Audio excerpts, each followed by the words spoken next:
Okay, so this demonstration is for students that want to change the colors of items they find from Google Images. For example, if I type in football,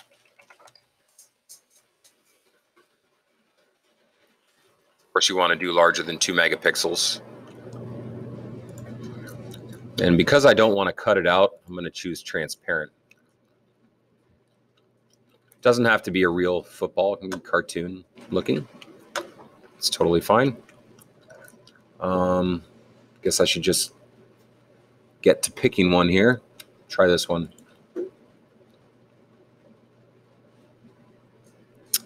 Okay, so the transparent background. And then just because you look for transparent images, it doesn't mean it's going to work in Photoshop.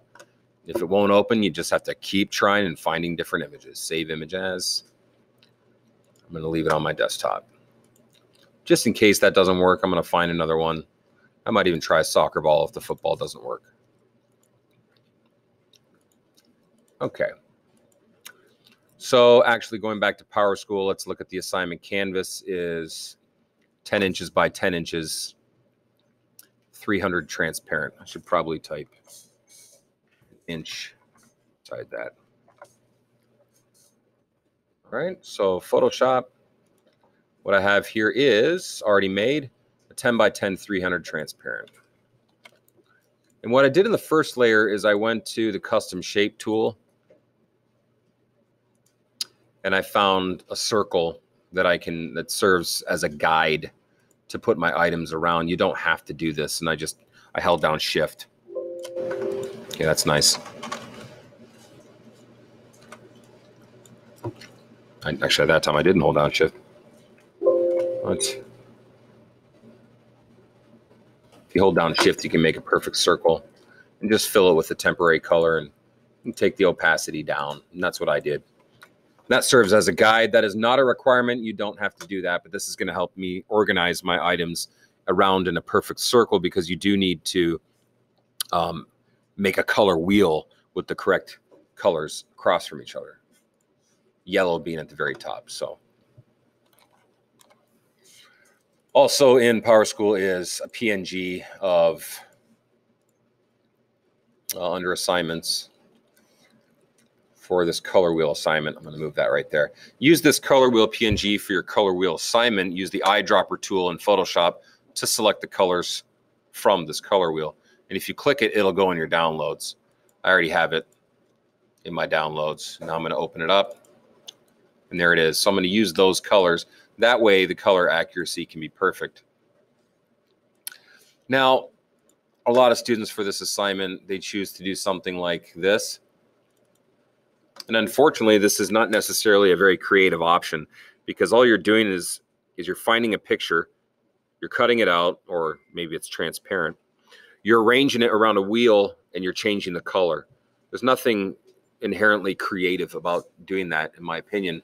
Whether you're using a frog, hearts, stars, a shoe, a baseball bat, and even the football or soccer ball that I'm going to use for this demonstration, it's not necessarily creative. So don't think that because I'm showing you this, you're just changing the color of something and putting it around in a circle. The reason why I'm showing you this is because a lot of students do want to change the color of a picture they find from the internet, and they want to do it in a really creative way. This is not a really creative solution. Try to find one that is. That's a very creative solution. Eyeballs on circles on another picture. This isn't necessarily super creative. It's pretty good though. There's a lot of stuff going on. So this would be a better example.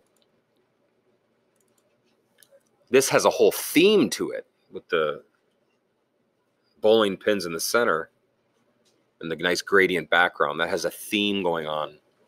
So that's a better example. This is a pretty decent example. I like the background.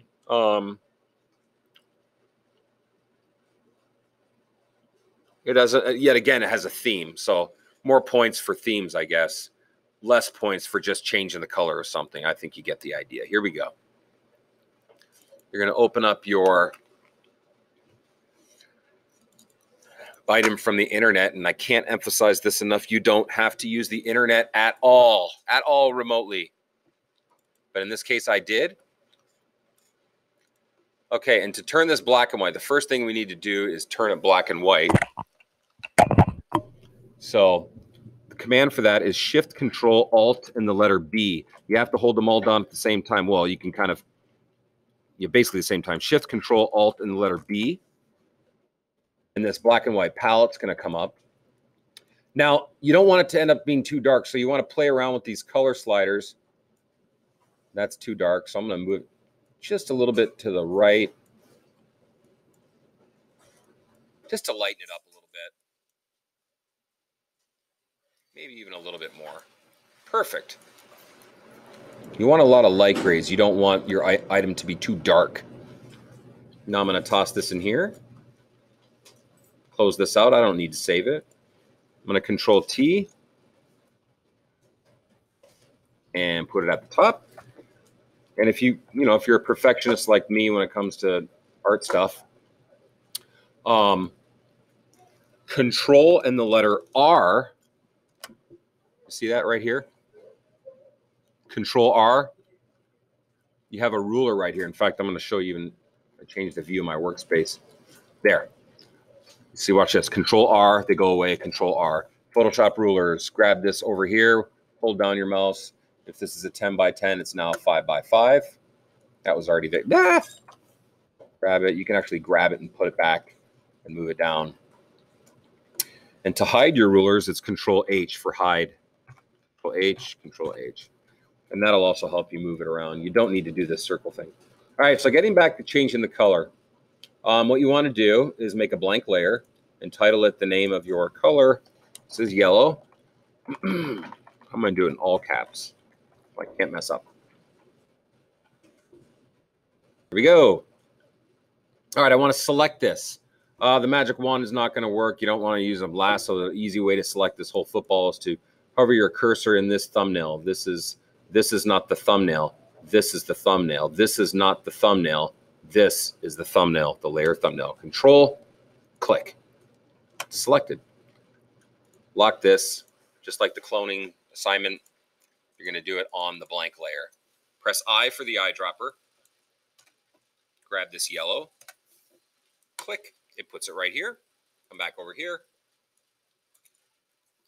And to fill this is Edit, Fill, or Shift and the F5 key. I'm going to do Shift F5.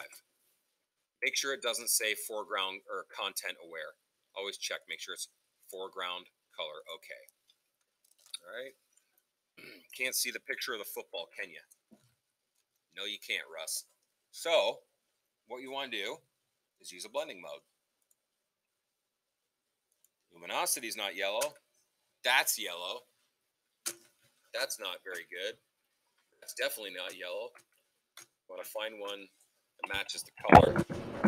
And you can see the football also. That's too light. All right. It's just too light. That's pretty good. I mean, I can't tell you what blending mode to use, but I can tell you that color usually works pretty good. Is that the bell to go? Frost Nixon. That's the end of this demonstration. Cook out.